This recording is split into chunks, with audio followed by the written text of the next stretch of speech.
The apparatus as shown is used to simulate particle collision. First, we spray the plastic beans over the tray. We are going to use the pair of magnets with identical mass to simulate the collision between two particles with the same mass.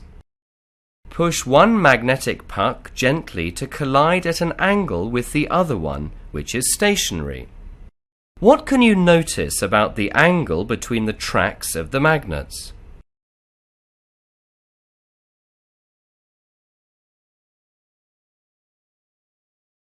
Now we use a pair of pucks of different mass and repeat the experiment to simulate the collision between two particles of different mass.